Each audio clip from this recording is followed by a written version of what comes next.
Creo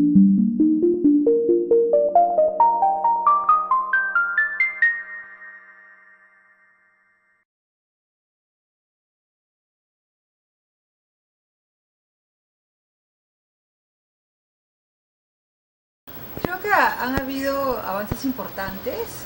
Uno de ellos es haber concluido este proceso, digamos, de adecuación normativa que nos establecía la ley y el reglamento de reservas territoriales a reservas indígenas, ¿no?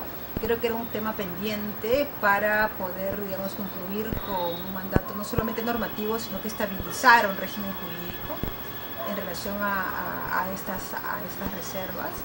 Creo que lo segundo es haber destrabado y haber iniciado los procesos pendientes hace muchos años, tanto de categorización como de reconocimiento de nuevas reservas, ¿no? Se ha avanzado, por tanto, se hizo los expedientes, ¿no? Que tienen una serie de requisitos que cumplir, una rigurosidad y profundidad para que el Estado pueda tomar decisiones sobre lo que hay que hacer. Se han avanzado con la categorización de la reserva Madre de Dios, donde una de las conclusiones de la comisión ha sido la ampliación de la reserva. Miércoles, ¿no?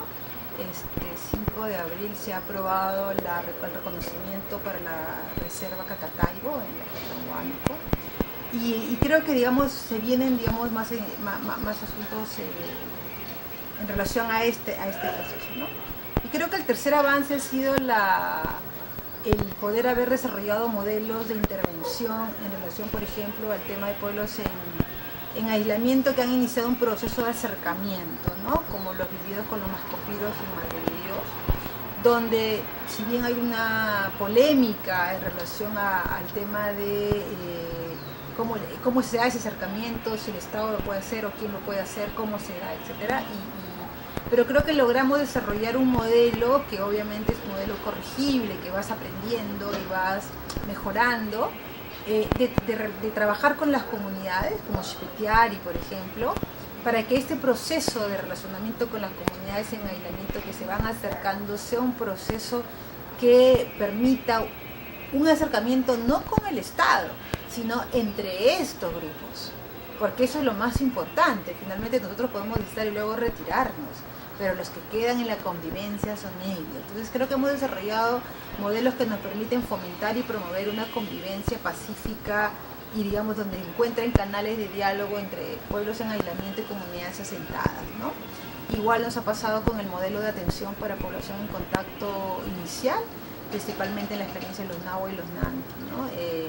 Donde la presencia, el sistema de monitoreo, además, que se diseñó, garantiza presencia permanente en zona, ¿no? Se descentralizaron equipos, se contó con gente en cada una de las reservas, se organizaron los equipos por especializaciones de reservas, por especializaciones de campo, ¿no? Entonces creo que eso nos permite, por ejemplo, tener información prácticamente al momento, ¿no? Si algo sucede con una población en un puesto de control, uno tiene rápidamente información, porque el sistema de monitoreo no es solamente un sistema informático, ¿no? Sino es haber, por ejemplo, cuatriplicado el número de puestos de control, ¿no? Y darle la infraestructura y las condiciones para que los agentes de protección estén capacitados, entrenados para cumplir esa función, pero además tengan los recursos y la estabilidad laboral también para poder cumplir el monitoreo y la protección adecuada de las reservas, ¿no? Creo que eso sería un resumen de los avances.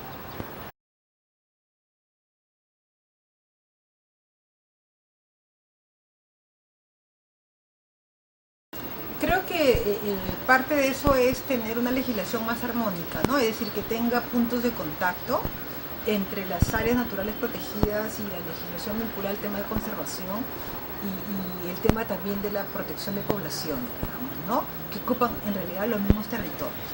Es decir, entender que el Manu también es un territorio de pueblos en aislamiento nos obliga, ¿no es cierto?, entonces a establecer una legislación, digamos, más o menos cruzada. Yo creo que eso es parte de lo que está pendiente, y por eso tú, cuando miras la legislación PIACI, tanto la ley como el reglamento, no encuentras ningún tipo de diálogo en relación a mirar las áreas naturales protegidas y a mirar estos temas, ¿no? Yo creo que ahí es el gran reto de la nueva política en relación a pueblos en aislamiento, es cómo logramos armonizar y entender que estamos en un solo territorio, ¿no?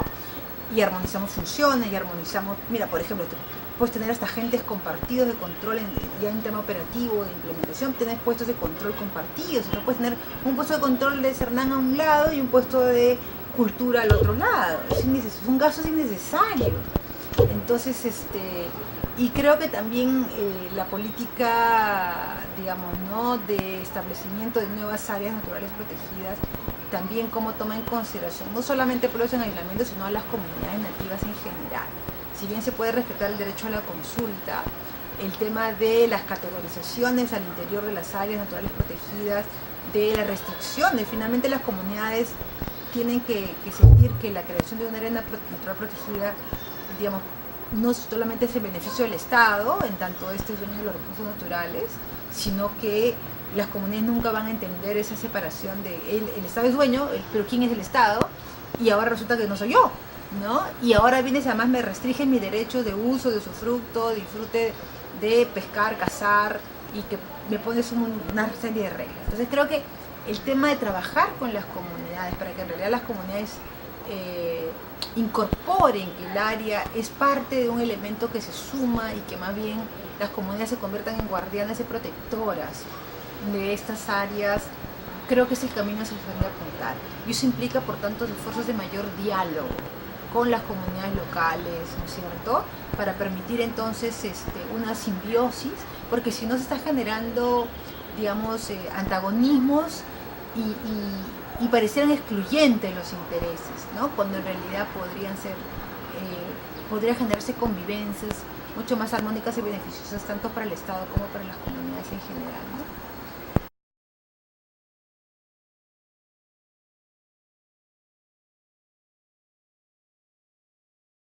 Mira, hay esta propuesta del corredor, que es una propuesta que nace de las organizaciones indígenas, principalmente sustentada por AIDESEP, ¿no? En relación, yo creo que hay dos planos distintos de diálogo y discusión, ¿no? Lo primero es reconocer que en términos de la información con la que contamos, sí existen elementos que nos señalan que hay, digamos, una zona territorial y que integra, digamos, ¿no?, un desplazamiento de estas poblaciones en estas áreas y que tiene que ver con esta lógica de un solo territorio, ¿no? Es decir, un solo territorio en términos de espacio físico, pero también, entonces, digamos, ¿no?, cómo generamos esta coexistencia y convivencia entre regímenes jurídicos diferentes, entre áreas naturales protegidas, reservas indígenas, es parte de ese trabajo.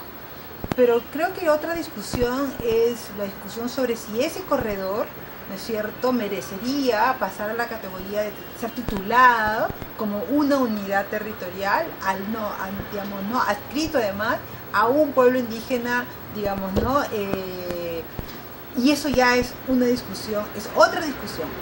Y creo que esa es una discusión mal planteada, desde mi punto de vista.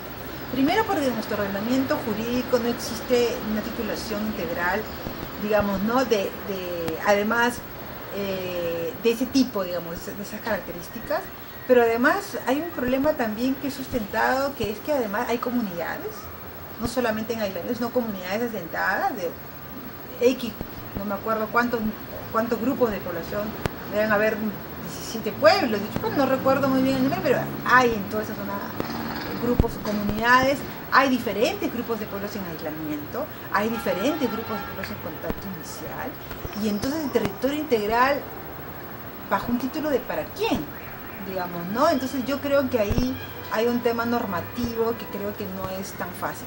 Luego hay derechos también entregados a terceros que están dentro de ese llamado corredor, digamos, ¿no? Entonces la pregunta es, son derechos que el Estado también ha entregado y que han cumplido con todo el principio de buena fe y se han dado en el marco de un procedimiento formal. Entonces, ¿cómo se trabaja y se gestionan también esos derechos a terceros? Entonces, creo que ahí las implicancias de esta propuesta de titulación de un territorio integral merecería una discusión más profunda en relación a las viabilidades que tiene con nuestro ordenamiento jurídico, y creo yo que las salidas más bien tienen que ser salidas mucho más realistas, es decir, con lo que tenemos. ¿Cuál es el objetivo de tener un corredor? El objetivo de tener un corredor es cómo protegemos de mejor manera las poblaciones que las habitan, ¿no es cierto?, que son además de diferentes tipos. Muy bien, y tenemos a una serie de institucionalidades estatales alrededor de estas. Perfecto. Entonces, si tenemos un objetivo, tenemos diferentes entidades, ¿cómo las orientamos a tener este mismo objetivo a partir de las funciones que les corresponden a cada uno? Entonces, creo que la solución es más bien cómo gestionamos de mejor manera esa articulación para establecer un sistema particular y especial de protección a las poblaciones dentro de ese ámbito territorial. Entonces creo yo que esa es la lógica que para mí funcionaría mejor de un corredor y no pasar a la discusión de si eso merece ser título, es un solo título o no un solo título, porque esa es una discusión que no va a llevar a nada sustancioso, creo yo, a corto ni mediano plazo. Tendría que cambiarse todo el ordenamiento jurídico, lo cual toma su tiempo y mucho tiempo a veces, para que sea posible. Y lo que desestructura, en realidad no tendría sentido desestructurarlo porque tampoco sirve para el objetivo, que es proteger poblaciones. Entonces creo yo que hay que cambiar la lógica de ir. A veces siempre nos perdemos en estas discusiones. Yo siempre pregunto, ¿cuál es el problema y cuál es la solución? Y a veces la gente siempre va por la solución formal, que es, un régimen especial. Ya, pero ese régimen especial, ¿para qué nos sirve para lo que queremos? ¿Tenemos la posibilidad de establecerlo? Creo que es una discusión que hay que dar con más profundidad y que me parece más bien habría que sentar a todas las entidades para trabajar de manera conjunta el qué hacer para lograr ese objetivo y se puede establecer un sistema particular o especial de protección a ese territorio bajo una lógica de gestión articulada, multisectorial e intergubernamental de manera particular, ¿no?